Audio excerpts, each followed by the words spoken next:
주의 성령이 내게 임하셨으니.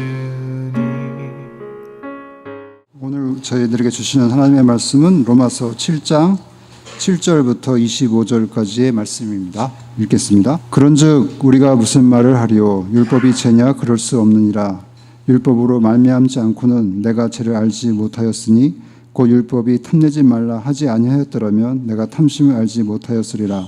그러나 제가 기회를 타서 계명으로 말미암아 내 속에서 온갖 탐심을 이루었나니 이는 율법이 없으면 제가 죽은 것임이라. 전에 율법을 깨닫지 못했을 때는 내가 살았더니 계명의 이름에 죄는 살아나고 나는 죽었도다. 생명에 이르게 할 그 계명이 내게 대하여 도리어 사망에 이르게 하는 것이 되었도다. 제가 기회를 타서 계명으로 말미암아 나를 속이고 그것으로 나를 죽였는지라. 이로보건대 율법은 거룩하고 계명도 거룩하고 의로우며 선하도다. 그런즉 선한 것이 내게 사망이 되었느냐? 그럴 수 없느니라. 오직 죄가 죄로 드러나기 위하여 선한 그것으로 말미암아 나를 죽게 만들었으니 이는 계명으로 말미암아 죄로 심히 제되게 하려 함이라. 우리가 율법은 신령한 줄 알거니와 나는 육신에 속하여 죄 아래 팔렸도다. 내가 행하는 것을 내가 알지 못하노니 곧 내가 원하는 것은 행하지 아니하고 도리어 미워하는 것을 행함이라. 만일 내가 원하지 아니하는 그것을 행하면 내가 이로써 율법이 선한 것을 시인하노니 이제는 그것을 행하는 자가 내가 아니요 내 속에 거하는 죄니라. 내 속 곧 내 육신에 천한 것이 거하지 아니하는 줄을 아노니 원함은 내게 있으나 선을 행하는 것은 없노라. 내가 원하는 바 선은 행하지 아니하고 도리어 원하지 아니하는 바 악을 행하는도다.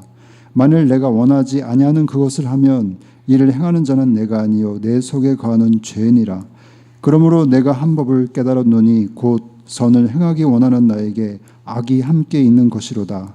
내 속사람으로는 하나님의 법을 즐거워하되 내 지체 속에서 한 다른 법이 내 마음의 법과 싸워 내 지체 속에 있는 죄의 법으로 나를 사로잡는 것을 보는도다.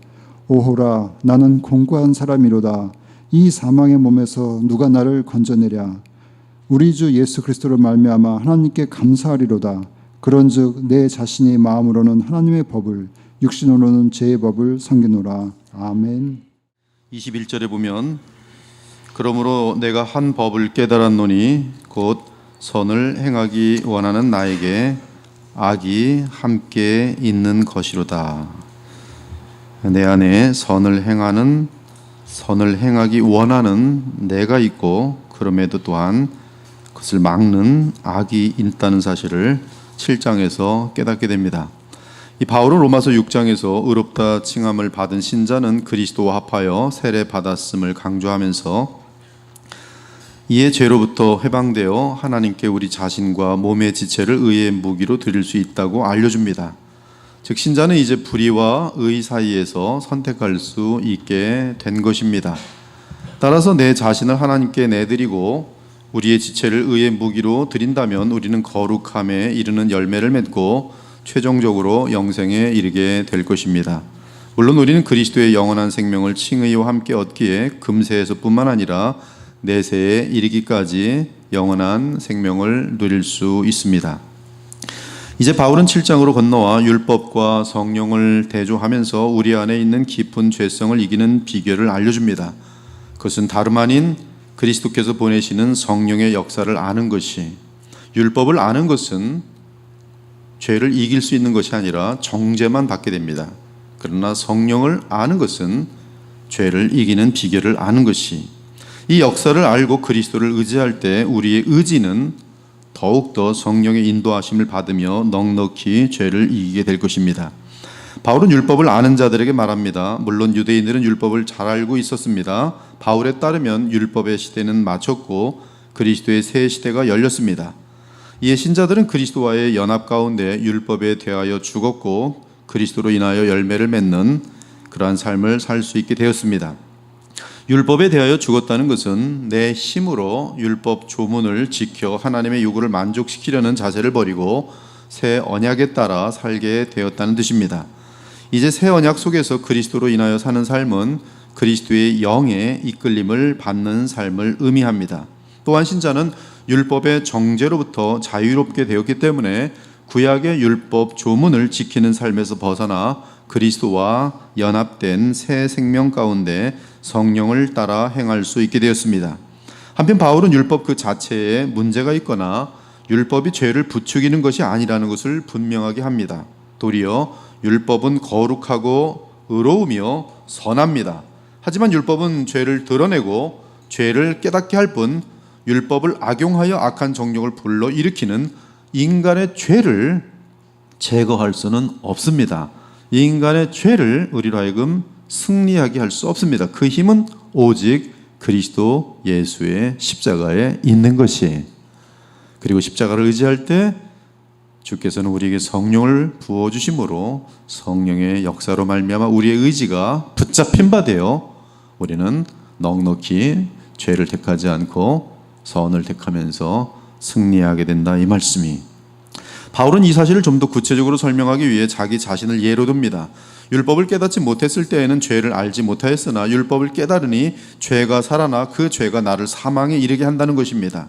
그래서 이성으로는 죄를 알며 마음으로는 죄를 원하지 않지만 또한 동시에 죄를 행합니다.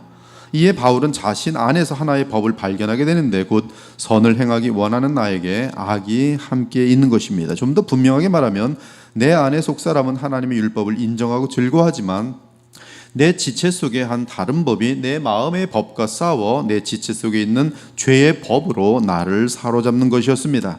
그러므로 바울은 이러한 법이 작용하는 현재의 상태에서 벗어나야만 죄로부터 자유를 누리는 줄을 깨닫게 됩니다. 그리고 어떻게 그 갈등의 상태에서 벗어나 자유함에 이를 수 있는지를 찾다가 결국 그 해답을 발견하게 되는데 칭의를 얻음도 오직 객관적인 예수 그리스도의 십자가의 공로였는데 죄성 또한 바로 우리 주 예수 그리스도께서 보내시는 부활하시고 만유의 주가 되시고 하나님 우편에 앉아 계신 그 주께서 보내시는 성령으로 말미암아 죄의 권세에서 이기는 전능한 능력을 우리가 누리게 된다는 사실을 확인하게 되는 것이. 사랑하는 여러분, 로마서 7장은 율법과 복음의 관계를 대단히 깊게 다루고 있습니다. 무엇보다 신자가 어떻게 성화를 이루어 가는지에 대한 과정을 묘사함으로써 그리스도께서 보내시는 성령의 역사, 곧 복음의 능력을 누리도록 연결하고 있습니다. 로마서 6장에서는 거룩함에 참여한 바 되고 의와 평강의 열매를 맺게 되는 것이 우리 자신을 하나님께 바치고 우리의 지체를 의의 무기로 바칠 때 가능한 것을 알려줍니다. 그러한 거룩함에 이르는 것이 더 깊이 거룩함에 이르는 것에 있어서 우리에게 절대적으로 필요한 것이 있는데 그것은 바로 율법의 기능이라는 것이. 먼저 율법은 불신자의 죄를 지적하여 회개하도록 합니다. 무엇보다 율법은 그들이 하나님을 향해 하나님에 대해서 완전히 무감각했던 그들에게 하나님을 향해 어떤 죄를 짓고 있는지 율법은 알려줍니다. 그래서 십계명은 앞에 부분이 하나님을 향한 범죄에 대해서 알려주고 있어요. 하지만 그들의 죄성은 율법을 지적받을 때 더욱 교만과 위선으로 날아갑니다. 따라서 성령께서 불신자들의 지각을 근본적으로 변화시켜 놓지 않는 한 그들은 율법을 알면 알수록 더욱 회개하지 않고 오히려 교만하여집니다. 그래서 이 바울이 다메섹 도상에서 예수 그리스도를 만나 회심하기 전에 엄청나게 깊게 율법을 알고 있는데 지독하게 교만했어요. 그리고 악을 범하는 그러한 죄수로 있었습니다. 한편 율법은 신자들에게는 내 안의 죄의 죄됨을 더욱 확신시켜 줍니다. 따라 신자들은 율법으로 인하여 그리스도가 없는 자신의 모습이 얼마나 악한지를 의식하게 되면서 더욱 옛사람을 부인하고 땅의 지체를 죽이고자 합니다. 이때 신자는 더욱 예수 그리스도를 의지함으로 그리스도와 연합하게 되고 이에 주의 영을 따라 행하게 됩니다. 그 결과는 자기 자신 속에 있는 갈등의 법에 의해 연약하여진 의지가 성령으로 인하여 강하여지면서 늘 주께 순종하는 승리하는 자리에 서게 되는 것이. 이제 로마서 7장의 본문을 다뤄보겠습니다. 먼저 1절부터 6절을 요약하면 1절에서 법하는 자는 양심 및 논리가 정상적인 사람을 뜻하며 특히 율법을 아는 자를 뜻합니다. 양심법 또는 율법에 따르면 결혼하였다는 것은 남편에게 속하는 것이며 또한 남편의 권위에 순종하는 것임을 알려줍니다. 따라서 결혼한 아내는 살아있는 남편에게 순종해야 합니다. 만일 남편이 살아있는데 다른 남자에게 속하게 되면 그 여자는 음녀가 됩니다. 그런 남편이 죽으면 남편에게 순종하는 것이 불가능하여집니다. 이때는 다른 남자에게 갈지라도 음녀가 되지 않습니다. 바울은 이제 남편과 아내에 대한 법을 율법과 신자들의 관계에 적용합니다. 우린 6장에서 신자의 신분은 죄의 영역에서 죽었고 의의 영역에서 살아난 자들이고, 또한 그리스도와 연합에 의해 우리의 옛사람이 십자가에 죽었고 그리스도로 인해 새 생명을 얻어 하나님 안에서 살아갈 수 있다는 사실을 배웠습니다. 바울은 7장에서 신자와 율법의 관계를 말합니다. 먼저 4절을 보겠습니다. 제가 원어대로 의미를 찾아 번역해 보았어요. 마찬가지로 의롭다 칭함을 받고 새 생명으로 거듭난 나의 형제들아, 너희는 그리스도의 몸으로 말미암아 율법에 대하여 죽임을 당한 자들이다. 여기서 이 표현은 과거형 피동으로서 우리가 그리스도와 연합할 때 우리는 율법에 대하여 죽은 것을 뜻합니다. 그 이후 너희는 하나님께 열매를 맺히도록 죽은 자들 가운데서 부활하신 예수 그리스도께 속하게 되었다고 말합니다. 우린 6장에서 우리가 성령으로 세례를 받아 그리스도와 연합하게 될 때 우린 주의 죽으심과 합하여 죽었고 그리스도의 살아나심에 의해 새 생명을 받았다는 사실을 알게 되었습니다. 그런데 7장에서는 이 표현을 우리가 그리스도의 죽으심과 연합될 때 율법에 대해 죽고 부활하신 그리스도께 나아가 하나님을 위하여 열매를 맺을 수 있게 되었다고 설명합니다. 이제 5절을 보면 5절의 주어는 우리입니다. 그리고 우리는 4절에 의하면 내 형제들입니다. 원어에서 5절을 번역하면 이러합니다. 우리가 육신에 있었을 때는 율법으로 말미암는 죄의 파세이마타, 죄의 정욕, 죄의 충동, 죄의 자극이 우리 지체 중에 에네르게이토, 우리 지체 중에 활동하여 우리 지체 가운데 에너지를 주어 분명하게 사망의 열매를 맺게 하였다. 우리가 육신에 있었을 때는. 한편 7장 5절의 죄의 정욕이 6장 12절의 몸의 사욕과 다른 것은 죄의 정욕은 율법으로 말미암는 죄의 정욕이라고 묘사된 점입니다. 즉 이는 율법을 아는 자들을 뜻하는 것으로서 만일 거듭나지 않은 자들이라면 그들이 아는 율법은 더욱 강렬한 죄의 충동을 주어 바리새인 및 서기관들처럼 더욱 위선적이고 무서운 죄인들로 만들었다는 것이, 죄인들은 율법을 알므로 죄의 충동을 받아요. 그래서 더 악한 거예요. 6절은 그러나 지금 우리는 얽매였던 것, 즉 율법에 대해 죽었고 죽은 그 상태에 있기 때문에 율법에서 벗어났다고 말합니다. 여기서 신자는 여인으로 비유되면서 2절에서 남편이 죽을 경우 아내는 남편의 법에서 벗어난 것과 연관됩니다. 그래서 그 여인은 새로운 주인인 주 예수 그리스도께로 가는데 그 주인은 성령을 부어주시니 우리는 영의 새로운 것으로 섬기게 된 것입니다. 이에 우리는 옛 언약인 율법 조문에서 벗어나 새 언약 속에서의 성령의 새로운 역사 가운데 섬기게 되었어요. 신약에서 말하는 성령의 역사는 부활하신 그리스도께서 보내시는 영이 양자의 영입니다.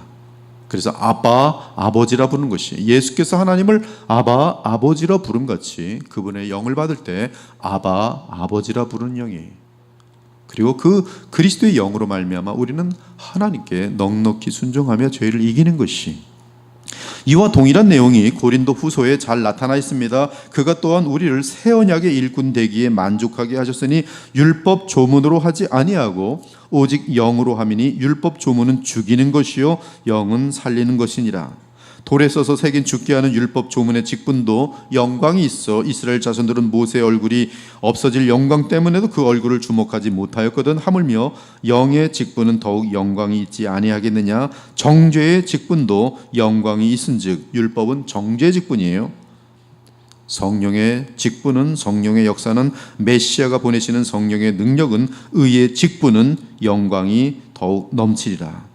오늘까지 모세의 글을 읽을 때 수건이 그 마음에 덮었도다. 그러나 언제든지 주께로 돌아가면 그 수건이 벗겨지리라. 주는 영이시니 주의 영이 계신 곳에는 자유가 있느니라. 무엇으로부터 자유예요? 죄로부터의 자유, 정죄로부터의 자유, 사단으로부터의 자유, 그리고 저주로부터의 자유예요. 그런즉 우리가 믿음으로 말미암아 율법을 파기하느냐? 그럴 수 없느니라. 도리어 율법을 굳게 세우느니라. 이러한 배경 속에서 우리의 본문이 주어져 있습니다. 우리의 본문은 무엇보다 신자와 율법의 관계를 다루고 있다고 계속 말씀드립니다. 특히 신자의 거룩함과 관련한 율법의 의미를 분명하게 하기 위해 본문에서는 율법을 계명이라는 단어로 서로 상호적으로 사용하고 있어요. 즉 십계명의 내용을 율법으로 지금 말하고 있다는 것이에요. 십계명은 우리에게 거룩한 부분과 연결되는 것이 7장 7절 그런즉 우리가 무슨 말을 하리요 율법이 죄냐 그럴 수 없느니라 율법으로 말미암지 않고는 내가 죄를 알지 못하였으니 곧 율법이 탐내지 말라 하지 아니했더라면 내가 탐심을 알지 못하였으리라. 그러나 죄가 기회를 타서 계명으로 말미암아 탐내지 말라는 계명 제 십계명이죠. 계명으로 말미암아 내 속에서 온갖 탐심을 이루었나니 이는 율법이 없으면 죄가 죽은 것임이라. 율법이 없으면 내 속에 있는 죄가 가만히 있다는 것이 율법을 대하면 내 속에 있는 죄가 살아나요. 여기서 언급하는 탐심은 에피소미아인데 약한 욕구 및 죄를 향한 강한 충동을 뜻합니다. 쉽게 말하면 죄성을 뜻해요. 이 죄성은 불신자이든 신자의 옛사람이든 율법에 의해 죄를 지적받을 때 도리어 죄를 범하고 싶은 충동 및 욕망을 느낍니다. 이로써 율법 앞에서 죄의 죄됨이 더 드러나는 것이 신자의 경우는 성령 안에서 계명을 통해 탐심을 깨닫게 됩니다. 그러므로 부패한 인간에게 율법을 알려주면 더욱 악하여지도록 되어 있습니다. 따라서 믿음이 없이는 율법을 알수록 심각한 모순과 패배를 겪게 됩니다. 특히 위선 가운데 교만하여집니다.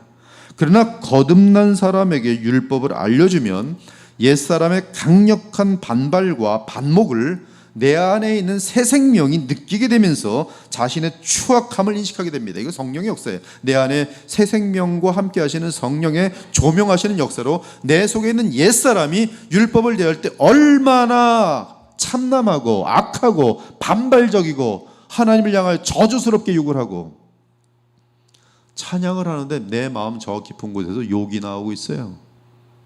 이러면 안 되는데 하는데 나오는 걸 어떻게 해요? 나인데 내 속에 있는 더럽고 무서운 옛사람이 하나님의 법에 대항하고 있는 그 악한 세력이 내 안에 있는 것이 언제 선한 것이 들어올수록 더 반발을 일으키는 거예요.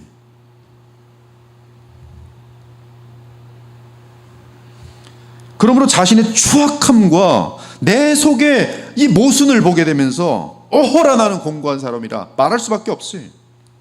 이때 그리스도를 믿는 믿음 안에서 나타나는 성령의 능력을 알고 그 능력을 믿고 의지하며 따르게 됩니다. 그러면 내 안에 죄의 세력과 싸워 이기게 됩니다. 이 과정에서 신자는 계속 옛사람의 충동을 이기고 서게 되면서 더욱 온전하고 흠이 없는 성품으로 성장하게 됩니다. 그러므로 신자의 성화를 위해서는 더더욱 율법을 가까이 함으로 내 안에 나의 죄됨을 드러내야 하고 따라서 회개하고 주를 의지함으로 죄에 승리하고 성장할 수 있는 거예요.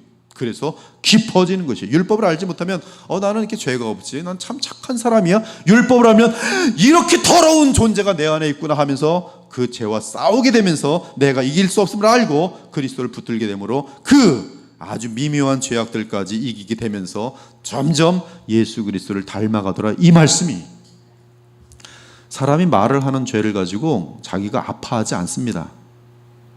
그러나 율법을 가까이 알면서 내가 플러스 조금만 해도 조금만 마이너스해서 다른 사람 얘기해더라도 율법 앞에서 성령께서 조명하여 주시면 내가 또 더럽고 무서운 죄를 졌구나. 그래서 그 자신의 그 모습을 고치려 하면서 안 고쳐지니까 주님께 나아가 눈물로 흘리며 기도하는 것이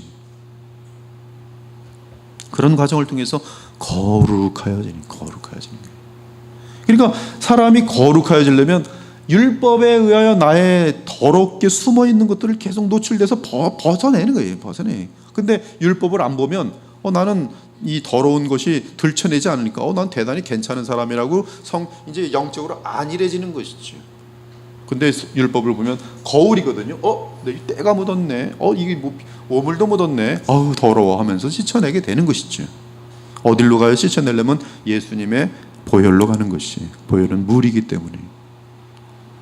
이 과정을 삶 가운데 계속 반복함으로 신자는 계속 그리스도를 닮아 변화하는 것입니다. 이때 복음의 능력은 믿는 신자를 통해 성령의 역사로 나타납니다. 즉 영의 새로운 것으로 죄의 세력과의 싸움에서 승리하여 우뚝 서게 되는 것이, 이러한 의미에서 하나님이 율법을 통한 성령의 역사로 신자의 죄악과 죄성을 밝히 보여주시는 것은 비록 그 신자에게는 한동안 양심의 아픔과 비참과 수치가 있겠지만 결과적으로는 더욱 철저한 회개와 함께 그리스도를 믿고 의지함으로 영의 새로운 것으로 섬기게 되니 참으로 귀한 축복이 되는 것이, 이 사실을 8절에서 분명하게 알려주는데, 이는 로마서 5장에서 언급한 율법의 기능을 다시 재확인하여 주는 것과 같습니다. 그러나 죄가 기회를 타서 계명으로 말미암아 내 속에서 온갖 탐심을 이루었나니 이는 율법이 없으면 죄가 죽은 것임이라. 율법이 들어온 것은 범죄를 더하게 하려 함이라. 그러나 죄가 더한 것에 은혜가 더욱 넘쳤나니 이는 죄가 사망 안에서 왕노릇한 것 같이 은혜도 또한 의로 말미암아 왕노릇하여 우리 주 예수 그리스도로 말미암아 영생에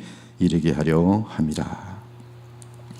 이제 9절에서 11절을 보면 전에 율법을 깨닫지 못했을 때는 내가 살았더니 계명이 이름에 죄는 살아나고 계명이 이르더니 죄는 살아나고 나는 죽었도다. 전에 율법을 깨닫지 못했을 땐 내가 살았더니 계명이 이름에 죄는 살아나고 나는 죽었도다. 생명에 이르게 할 그 계명이 내게 대하여 도리어 사망에 이르게 하는 것이 되었도다. 죄가 기회를 타서 계명으로 말미암아 나를 속이고 그것으로 나를 죽였는지라. 9절의 상태는 바울이 과거 율법 조문에 따라 옛사람으로 살던 바리새인의 모습에 대한 고백입니다. 그 당시에 대해 바울이 로마서 10장에서 고백하였어요. 내가 증언하노니 그들이 하나님께 열심히 있으나 올바른 지식을 따른 것이 아니니라. 하나님의 의를 모르고 자기 의를 세우려고 힘써 하나님의 의에 복종하지 아니했더라.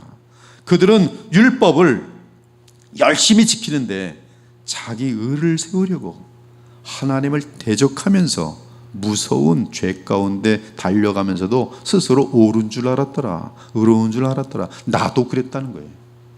그것이 죄의 속임이죠. 엄청난 속임수죠. 그때 바울의 모습은 사도행전에 잘 나타났습니다. 그들이 큰 소리를 지르며 귀를 막고 일제히 그에게 달려들어 성 밖으로 내치고 돌로 칠세 증인들이 옷을 벗어 사울이라 하는 청년의 발 앞에 두니라. 그들이 돌로 스데반을 치니 스데반이 부르짖어 이르되 주 예수여 내 영혼을 받으시옵소서 하고 무릎을 꿇고 크게 불러 이르되 주여 이 죄를 저들에게 돌리지 마옵소서 하고 이 말을 하고 자니라. 사울은 스데반의 죽임 당함을 마땅히 여기더라. 얼마나 악한 존재입니까? 사울이 교회를 잔멸할세 각 집에 들어가 남녀를 끌어다가 옥에 넘기더라. 바울은 과거의 율법의 굴레 아래에서 죄 가운데 행하던 자신의 비참한 과거를 기억하며 외칩니다. 죄인 중에 내가 괴순이라. 그러나 내가 국류를 입은 까닭은 예수 그리스도께서 내게 먼저 일체 오래 참으심을 보이사 후에 주를 믿어 영생 얻는 자들에게 본이 되게 하려 하심이라. 그때의 모습은 율법을 지켜 의를 이루려던 교만의 극치 상태였어요. 나는 8일 만에 할례를 받고 이스라엘 족속이요 베냐민 지파요 11인 중에 10울이니요 율법으로는 바리새인이요 열심으로는 교회를 박해하고 율법의 의로는 흠이 없는 자라.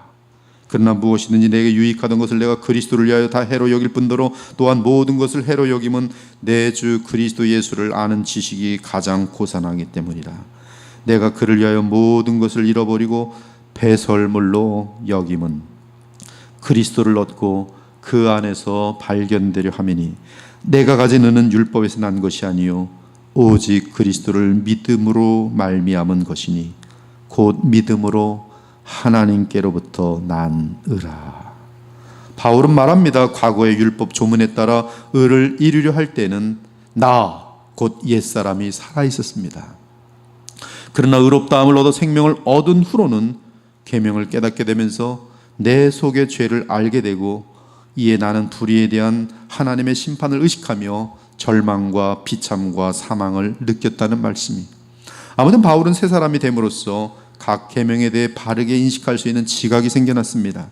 이는 주 예수께서 보내신 성령의 역사로 말미암은 것이, 즉 회심하여 거듭난 사람이 된 것입니다.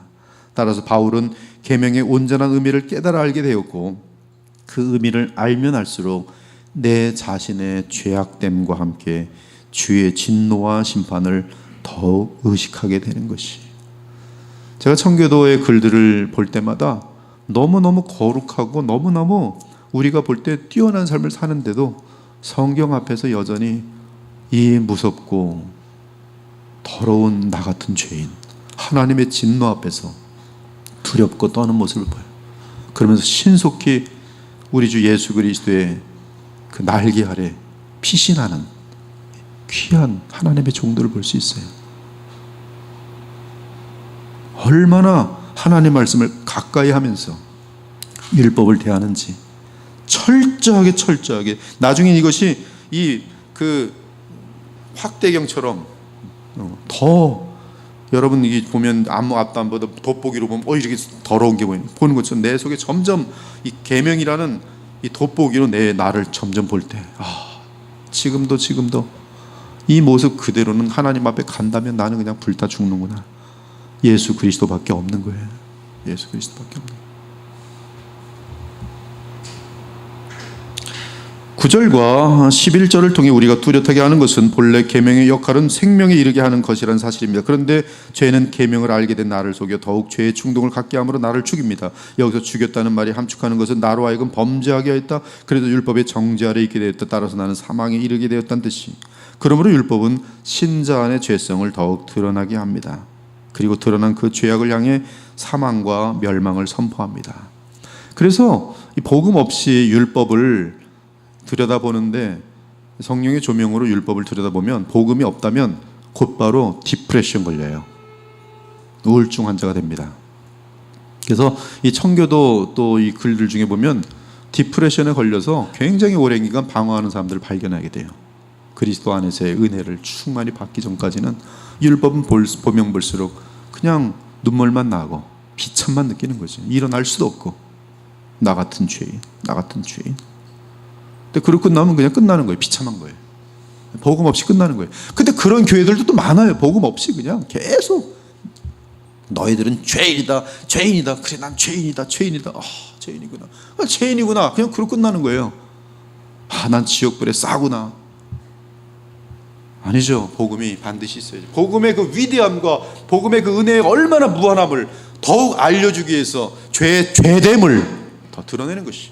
그리고 죄의 죄된 만큼 우린 더욱더 거룩하여질 수 있는, 죄를 제거할 수 있는, 죄와 싸울 수 있으니 예수 그리스도를 닮을 수가 있는 것이. 근데 우리가 예수님을 닮을 능력이 있느냐? 없다는 것이. 오직 예수님을 닮을 힘과 생명을 얻는 것은 바로 주 예수 그리스도의 십자가 앞에 나아가 그분의 보혈의 공로를 힘는 것밖에 없는 것이.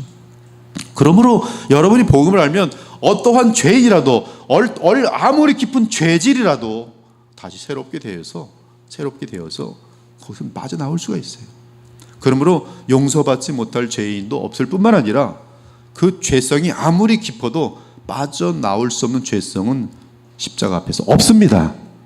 여러분들이 수십 년 고질적인 죄성이 있습니까? 두려워하지 마세요. 십자가 앞에서는 답이 있어요.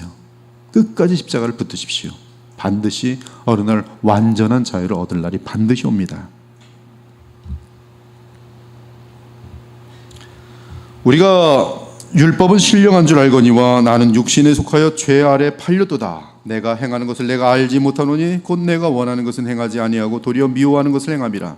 만일 내가 원하지 아니하는 그것을 행하면 내가 이로써 율법이 선한 것을 시인하노니 이제는 그것을 행하는 자가 내가 아니요 내 속에 거하는 죄니라. 분명히 율법은 거룩하고 신령합니다. 즉 율법은 하나님께서 성령을 통해 주신 선하고 거룩한 것입니다. 그러나 나는 죄에게 속아 죄 아래 팔린 상태로 육신에 속하여 있습니다. 이는 거듭난 신자라면 율법과 계명을 알아가면서도 자신들 안의 죄로 인해 속아서 육신에 속하는 체험을 하는 것을 말해요. 신자들도 여전히 죄에게 속아서 죄의 상태에 머물 수가 있어요. 제가 말씀드렸죠. 가장 많이 속는 신자의 죄가 뭐라고요? 교만이에요. 교만에 한 빠지면 자기가 얼마나 지금 어둠 속에 있는지를 못 봐요. 그러므로 15절은 행하는 것을 말합니다. 15절은 내가 원하는 것과 미워하는 것이 있다는 것은 죄에 대하여 나의 지가 깨어난 것을 알려줍니다. 그럼에도 신자가 선한 의지가 무너져 죄에 쓰러지는 것을 볼 때 신자 안에는 여전히 죄가 있다는 사실이 입증되는 것이, 분명히 원하는데, 거룩도 원하고 예수님 닮기 원하고 주님의 기쁨 되길 원하는데 어느샌가 나의 의지는 약하여지더니 가서 행해요. 불순종을 하고 앉아있는 거예요. 이는 죄를 이기게 하는 능력과 생명을 주는 그러한 기능이 율법에 없다는 것을 지금 정확히 알려주고 있어요. 그러므로 죄를 이기게 하는 것은 은혜 안에, 은혜에서 옵니다. 그 은혜는 오직 예수 그리스도의 십자가밖에 없어요. 그래서 성경 전체는 언제나 예수님의 십자가를 바라보도록 인도하고 있는 거죠. 왜? 십자가에서 물과 생명이 흐르기 때문에 그래요. 우리가 죄로부터 벗어나고 죄를 이기는 능력은 단 한 군데 있습니다. 바로 십자가에 있어요. 십자가에서 나오는 성령의 역사에 있어요. 십자가는 부활하시고 승천하신 예수님까지 포함된 의미입니다. 사랑하는 여러분, 거듭난 나는 과거 불신자로 살던 때와는 달리 율법을 알수록, 그리고 성령의 조명하심이 깊어질수록 나는 율법의 선함 및 그 계명으로 인해 내 속에 죄의 죄됨을 더욱 알게 됩니다. 바울은 마침내 신자의 최종 싸움은 내 속에 거하는 죄와의 싸움이라는 사실을 정확하게 찾아냅니다. 사랑하는 여러분들이요, 신앙생활할 때 다른 사람들의 죄를 보면서 판단하는 것, 그것은 바리새인들로 나가는 방향입니다. 그보다 내 속의 죄 때문에 눈물 흘리는 것, 그것은 예수 그리스도를 닮아가는 것이. 제가 볼 때는 예수님을 점점 안 닮아가는데 거꾸로 가고 있는데 판단만 점점 많아지는 사람이 있어요. 성품은 마귀를 닮아가고 있어요. 그러나 나의 죄됨을 보게 되는 사람들은 다른 사람들의 죄악됨을 볼 때 눈물 흘리면서 같이 기도하게 돼요. 저들의 죄를 사하시고 저들도 복음 앞에서 죄의 죄됨을 알며 더욱더 주님께로 돌아가게 해달라고요.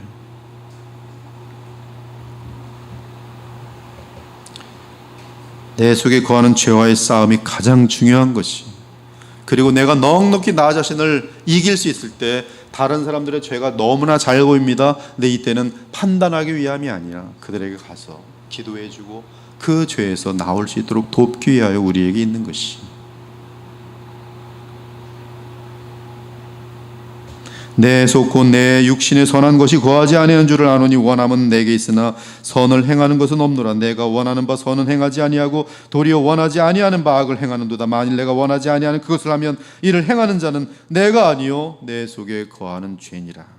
바울은 말합니다. 내 육신 안에는 선한 것이 없다. 여기서 육신이라는 것은 그리스도 예수님으로 인한 죄사함 및 의롭다함을 받기 이전, 즉 새 생명을 받기 이전에 인간을 주관하던 죄의 세력이라고 할 수 있습니다.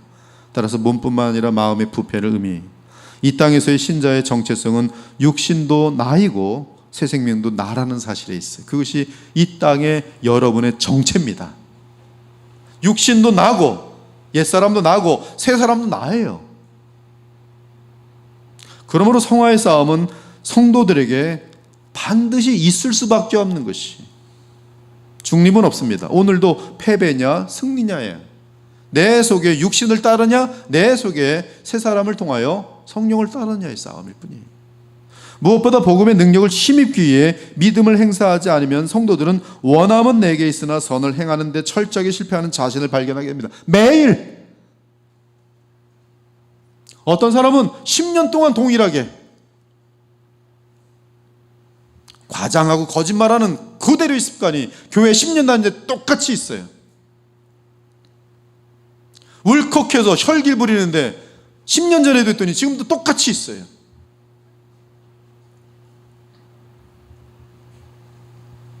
그건 전혀 자신과의 싸움 속에서 죄에 대해 아파하지도 않고 죄에 승리하지도 못하고 있는 것이, 원함은 내게 있으나 선을 행하는 데는 철저하게 실패하는 상태예요.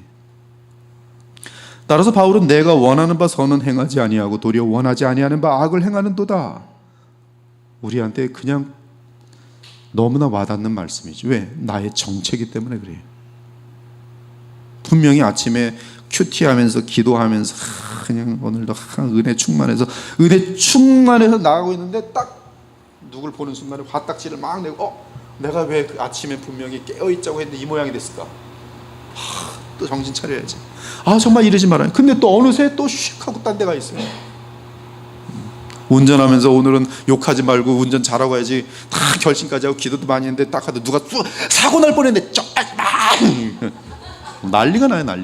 막 욕을 막 하면서 자기 누가 뭐라 그러면 뒤에서 뭐라 그랬던 막 혈분이 나서 막 난리가 나요.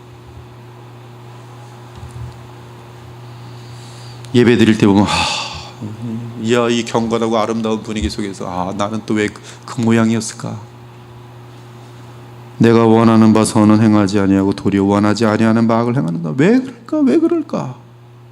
내 속에 있는 죄의 법이 나를 사로잡고 있는 거예요. 나의 지체 속에 있는 많은 죄로 쓰였던 지체, 그 훈련된 지체들과 함께 짝하여서 무너지고 있는 것이. 예수께서 이 땅에 계실 때 제자들이 깨어있지 않을 경우 실패할 것을 알려주셨습니다. 시험에 들지 않게 깨어 기도하라. 마음에는 원이로되 육신이 약하도다. 제자들은 영적 싸움에서 실패하여 예수님을 저버린 죄악에 빠졌어요. 하지만 주 예수께서 부활 승천하시어 성령을 보내시자 그들은 회개하고 성령으로 충만해졌습니다. 그리고 넉넉히 자신 안에 있는 죄를 향해 승리할 수 있어요. 20절에서 바울은 17절과 동일한 고백을 반복합니다. 이를 행하는 이는 내가 아니요 내 속에 거하는 죄니라. 이로써 바울은 내 안에는 깨어난 지각과 양심에 의해 율법의 거룩함과 의로움과 선함을 인정하고 또한 동시에 내 안의 죄에 대한 율법의 정죄를 받아들이는 존재가 있습니다. 그러나 그 죄는 내 육신 안에 거하고 있기에 나는 정죄함을 받아 사망에 이릅니다. 그러므로 우리는 내 안의 죄를 죽이기 위해 내 육신을 죽여야 해요. 골로새서는 이 내용을 다른 표현으로 정확히 묘사합니다. 그러므로 땅에 있는 지체를 죽이라. 곧 곧 음란과 부정과 사욕과 악한 정욕과 탐심이니 탐심은 우상 숭배니라. 이것들로 말미암아 하나님의 진노가 임하느니라. 너희도 전에 그 가운데 살 때는 그 가운데서 행하였으나 이제는 너희가 이 모든 것을 벗어버리라. 곧 분함과 노여움과 악의와 비방과 너희 입에 부끄러운 말이라. 너희가 서로 거짓말을 하지 말라. 옛사람과 그 행위를 벗어버리고. 옛사람을 벗어버리는 거예요. 새 사람을 입는 것이. 우리는 새 사람을 입을 수가 있어요. 이미 우리에게는 옷이 준비되어 있습니다. 우리 속에 들어와 있어요. 입기만 하면 돼요. 예수님을 바라보고 믿음으로 입기만 하면 되는 것이. 새 사람을 입었으니. 왜 하나님께서 우리에게 새 사람을 입혔는가? 왜 새 사람을 주었는가? 이는 자기를 창조하신 이의 형상을 따라 지식에까지 새롭게 하심을 입은 자니라. 그러므로 신자는 언제나 여러 가지 내용들을 복음적으로 잘 알고 있어야 돼요. 21절 그러므로 내가 한 법을 깨달았노니 곧 선을 행하기 원하는 나에게 악이 함께 있는 것이로다. 내 속사람으로는 하나님의 법을 즐거워하되 내 지체 속에서 한 다른 법이 내 마음의 법과 싸워 내 지체 속에 있는 죄의 법으로 나를 사로잡는 것을 보는도다. 그러므로 우리는 우리 안에 있는 어떤 영적인 법을 의식하게 됩니다. 그 법은 하나님의 법, 마음의 법, 내 지체 속에 있는 죄의 법과 관련된 것입니다. 하나님의 법은 율법과 복음과 관련합니다. 죄를 지적하고 깨닫게 하시고 또한 신자에게는 복음 안에서 그리스도를 믿어 의지하여 죄를 이길 힘을 부여하십니다. 내 마음의 법은 자유의지가 죄로부터 해방된 가운데 육신과 성령 사이에서 선택할 수 있습니다. 로마서 8장에 보니 육신을 따르지 않고 그 영을 따라 행하는 우리에게 율법의 요구가 이루어지게 하려 하심이라. 언제 우리가 율법을 지킬 수 있습니까? 언제 율법을 넉넉히 하나님의 기쁨으로 순종할 수 있습니까? 우리가 그 영을 따라 행할 때만이 가능해요. 육신을 따른 자는 육신의 일을, 영을 따른 자는 영의 일을 생각하나니. 여러분들 생각이 이미 끝나는 거예요. 그 사람이 무슨 생각을 하는가? 그렇죠? 육에 속한 사람은 육신에 따른 생각을 해요. 육을 따른 사람은 자기의 이기적인 생각뿐이 못합니다. 내 입장. 성령을 따르는 자의 생각은 항상 주님 입장. 주님 입장. 무릇 하나님의 영으로 인도함을 받는 사람은 곧 하나님의 아들이라. 내 지체 속에 있는 죄의 법은 내 마음의 법에 연결되어서 신자가 어떤 결정을 하는지에 따라 죄가 지체를 주관하거나 또는 하나님께 쓰임받도록 할 수 있습니다. 그 신자의 정체예요. 문제는 지체는 죄에 사용될수록 죄에 익숙하여지고 죄의 맛에 중독성을 보입니다. 그래서 그리스도인들도 예외가 아니에요. 중독성이 나타나요. 반복되는 것은. 근데 그 반복되는 중독성의 죄 때문에 그는 파멸에 이릅니다. 완전히 망해요. 하나님께 매를 맞는 것이죠. 하나님께서는 그의 죄가 중독되기 전에 여러 번 경고를 하십니다. 근데 반복해요. 뭐 도박 같은 것들, 술 같은 것들, 중독성이 있는 것들 다 그래요. 한편 하나님께 드려지기 시작하면 내 재물이든 시간이든 내 마음이든 모든 것을 주님께 의의 도구로 쓰이게 되면 나의 지체는 거기에 익숙하여집니다. 기도로 나를 드리면 기도하는 시간에 즐거움을 맛보기 시작하면요, 기도는 이제 율법이 아니라 없으면 허전한 시간이 돼요. 기도는 내게 너무나 소중한 시간이에요. 하루에 저 1시간 기도하죠. 여러분 잘 압니다. 5시 반부터 6시 반까지 해요. 항상 행복해요. 여기 앉아서요 너무 좋아요. 저 혼자 뭐 그냥 주님 앞에서 편안하게 뭐 교회 염려들 다 주님께 맡기고 주님 다 알아서 하세요. 저한테 시키면 그것만 하겠습니다. 어떤 때는 딱 시계 보고서 이제 5분 정도 분이 기도 안 한 것 같은데 딱 보면 6시 반이에요. 그러니까 너무나 1시간이 빨리 지나간 거예요. 여러분 사랑하는 분하고 시간을 보내면 조금 놀러갖고 한 5분 된 것 같은데 보면 벌써 5시간 됐어. 이거 어떻게 된 거지? 너무나 좋았던 거지. 주님께 의의 무기로 쓰임 받으면 시간이든 재물이든, 여러분 재물도 마찬가지입니다. 돈을 쌓는 것으로 즐거움을 쌓는 사람은 자기가 은행 뱅크에 숫자가 많아지면 막 쾌락을 느끼죠. 착한 일 하나도 못합니다. 근데 그것이 아니라 하나님의 말씀에 따라 그것을 쓰는 것으로 즐거움을 사는 사람들은 거기에 사랑이 만들어지고 화목함이 만들어지고 또 전도가 되어지고 나의 그 작은 돈을 가지고 이렇게 사랑으로 쓸 때 신앙에 관심을 갖게 되고 읽어보면 그걸 보면서 거기서 막 이 거룩한 기쁨을 느끼는 거예요. 의의 무기로 쓰임 받을 때 오는 보람, 이 보람이란 건 굉장히 큽니다. 근데 그런 사람들은 거기에 익숙해지면서 의와 평강의 열매로 자신의 삶이 쓰이게 되는 것이. 성도 여러분, 성도에게는 선을 행하기 원하는 나에게 악이 함께 있습니다. 그러므로 여러분들은 지금의 삶에 무엇을 택할 건지, 그리고 그 택할 때 내가 연약함으로 말미암아 하나님께서 우리에게 예수 그리스도를 바라보기만 하면 얼마든지 성령으로 너희의 의지를 도와주겠다고 지금 말씀하고 있는 것이. 주님을 바라봄이 탑이에요, 오늘도.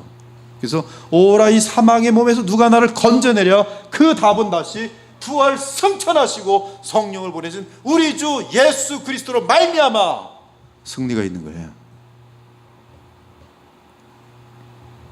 근신하라 깨어라 너희 대적 마귀가 우는 사자같이 두루다니며 삼킬 자를 찾나니 너희는 믿음을 굳게 하여 그를 대적하라. 이는 세상에 있는 너희 형제들도 동일한 고난을 당하는 줄을 알미라. 너희는 다 빛의 아들이요 낮의 아들이라. 우리가 밤이나 어둠에 속하지 아니하나니 그러므로 우리는 다른 이들과 같이 자지 말고 오직 깨어 정신을 차릴지라. 자는 자들은 밤에 자고 취하는 자들은 밤에 취하되 우리는 낮에 속하였으니 정신을 차리고 믿음과 사랑에 호심경을 붙이고 구원의 소망에 투구를 쓰자. 하나님이 우리를 세우심은 노하심에 이르게 하심이 아니 오직 우리 주 예수 그리스도로 말미암아 구원을 받게 하심이라. 예수께서 우리를 위하여 죽으사 우리로 하여금 깨어있든지 자든지 자기와 함께 살게 하려 하였노라. 이제 마지막입니다. 24절 25절 오호라 나는 곤고한 사람이로다. 이 사망의 몸에서 누가 나를 건져내랴. 우리 주 예수 그리스도로 말미암아 하나님께 감사하리로다. 그리고 8장으로 넘어가는 거예요. 그리고 뒷부분은 사실 그 앞부분에 연결된 설명입니다. 그런즉 내 자신이 마음으로는 하나님의 법을 육신으로는 죄의 법을 섬기노라. 로마서 1장 17절은 복음에는 하나님의 의가 나타나서 믿음으로 믿음에 이르게 하나니 기록된 바 오직 의인은 믿음으로 말미암아 살리람과 같으리라고 하였습니다. 즉 죄사함을 받고 의롭다함을 받아 새 생명을 받은 신자라도 그 생명이 나타나 역사하려면 신자는 그리스도를 의지하고 믿고 순종해야 한다는 말씀이. 만일 내가 내 자신의 왕이 되고 내 멋대로 할 때 새 생명이 아니라 옛사람 곧 육신의 생각을 갖게 되어 우리의 지체를 불의의 병기로 사용하게 될 것입니다. 신자들은 복음의 능력을 알아가는 과정에서 철저한 비참과 절망과 갈등을 겪도록 되어 있어요. 그 누구도 이 비참과 갈등을 겪지 않고 우뚝 서는 사람은 단 한 사람도 없습니다. 이는 복음은 단순한 정보나 지식이 아니기 때문입니다. 복음은 우리 일생을 통해 하나님의 무한한 지혜와 섭리와 은혜를 알아가는 과정으로서 그 중심에 예수 그리스도의 십자가의 구속과 성령의 역사가 있습니다. 그러므로 거룩함을 추구하는 신자는 반드시 십자가의 구속의 능력, 즉 복음의 능력을 접하도록 되어 있어요. 한편 바리새인과 같은 거짓 신자는 율법을 알수록 자기 의를 추구하며 남을 판단하면서 교만하여집니다. 그들은 율법의 요구가 얼마나 무한한 것인지를 인식하지 못하기 때문에 자기 혐오 및 자기 절망, 그리고 그 이후 복음의 능력을 통한 하나님의 은혜를 맛보지 못합니다. 그러나 참신자는 내가 육신에 속할 때 비참과 죄의 집요함과 무서움을 경험하면서 내가 십자가에 죽고 그리스도의 생명으로 살아나 그 생명으로 행하고자 하는 마음을 갖게 됩니다. 거기서 자기를 부인하기 위한 끝없는 씨름이 진행되는 것이죠. 그러면서 언제나 팔을 펴고 기다리시는 주 예수 그리스도께 나아가 그분의 도움과 능력을 덧입게 되는 것이, 오라 나는 곤고한 사람이로다.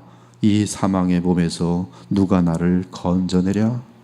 하나님의 말씀을 깊게 알아가면서 율법 속에서 느끼는 나 자아의 갈등을 보면서 또다시 그리스도를 말미암아 감사하리로다. 그리고 또 깊어지는 거예요. 오늘도 우리는 이러한 복음의 능력으로 내 자신 안에 있는 욕심을 이기는 비결을 알게 되었어요.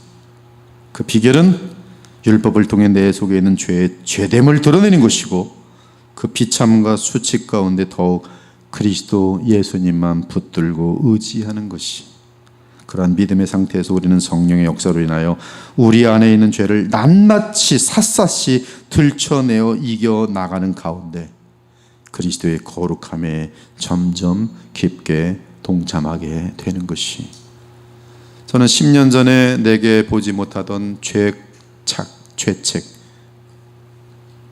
죄의식이 새로 생겨나요. 그것은 말에 대해서 더더욱 예민해져요. 그래서 조금이라도 플러스 되거나 마이너스가 되는 것들은 굉장히 내 마음에 불편합니다. 그래서 그런 것들이 혹시 전달되면 곧바로 전화해서 그것을 수정시킵니다. 이런 것들은 그만큼 지금 더 죄에 대해서 예민해져 있는 현상이죠. 더 하나님께, 사람들에게 덕이 되길 원하고 주님을 닮아가길 원하는 거예요. 그러니까 말을 하더라도 생각해보고 하고, 그리고 조심스럽게 하고, 어떤 결과를 가져올지 추측해보고, 생각도 마찬가지예요. 그 다음 단계는 지금 이렇게 멍하니 있다가 내가 지금 이렇게 이상한 생각을 하지, 왜 더러운 생각을 하지, 이 생각을 하나님이 기뻐하실까? 이 생각은 지금 하나님이 기뻐하지 않으시오.